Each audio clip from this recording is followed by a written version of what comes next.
Assalamu alaikum wa rahmatullahi wa barakatuh. Hello everyone and welcome to my new another video. In this video I'm going to share with you all about future tense. So it is most important when you will speak in English. Let's begin the video. Future tense আমরা তখন use করব যখন ভবিষ্যতে কোনো কিছু আমরা করব সেক্ষেত্রে আমাদেরকে ব্যবহার করতে হবে ফিউচার টেন্স। ফিউচার টেন্স চার ভাগে বিভক্ত: future simple, future continuous, future perfect and future perfect continuous.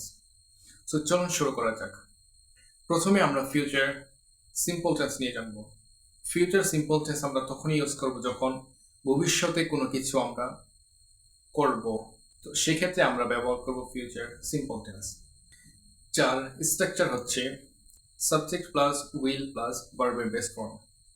For example, আমরা যদি বলি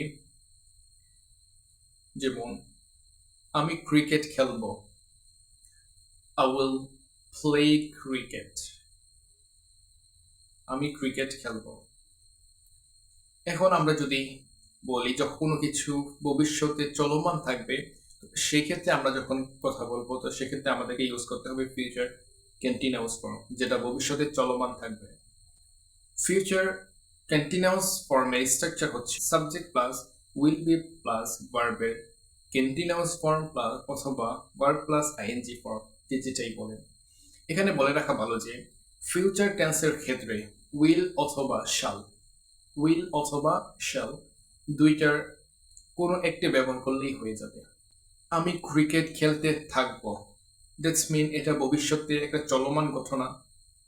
ক্রিকেট খেলা তো একটা সময় নিয়ে হয়, সেক্ষেত্রে আমরা বলবো যে I will be playing cricket.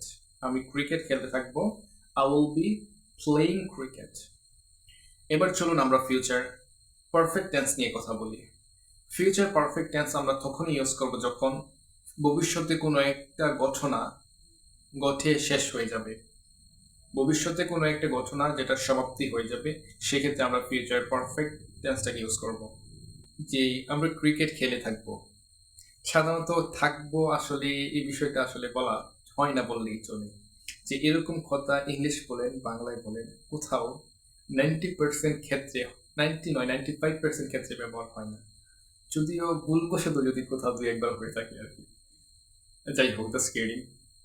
For example, I will have played cricket. এখন চলুন ডিসকাস করা যাক ফিউচার পারফেক্ট কন্টিনিউয়াস টেন্স নিয়ে। আমরা এই টেন্সটাকে তখনই ইউজ করব যখন ভবিষ্যতে কোনো একটা কিছু একটা সময় ধরে চলতে থাকবে এবং পরবর্তীতে এটা শেষ হয়ে যাবে। তো সেক্ষেত্রে আমরা ফিউচার পারফেক্ট কন্টিনিউয়াস ফর্মটাকে ইউজ করব, যার স্ট্রাকচার হচ্ছে subject plus will have continuous form বা আইএনজি ফর্ম, তারপর এক্সটেনশন। আমরা যদি বলি যে আমি ক্রিকেট খেলতে থাকবো, তো সেক্ষেত্রে আমাদেরকে বলতে হবে I will have been playing cricket.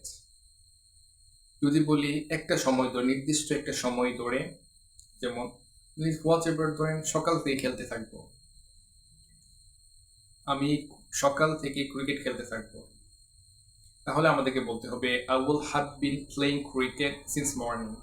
So আশা করছি এই নিয়মে যদি আপনারা কন্টিনিউয়াসলি প্র্যাকটিস করতে থাকেন, টেন্স নিয়ে কোনো প্রকার কোনো কনফিউশন আপনাদের আর থাকবে না, যার জন্য অবশ্যই প্র্যাকটিস করতে হবে। আশা করছি আজকের ভিডিওটি আপনার জন্য খুব হেল্পফুল ছিল। ভিডিওটি ভালো লাগলে অবশ্যই চ্যানেলটি সাবস্ক্রাইব করে দেবেন। Thank you for watching. Keep learning. See you again. Good bye.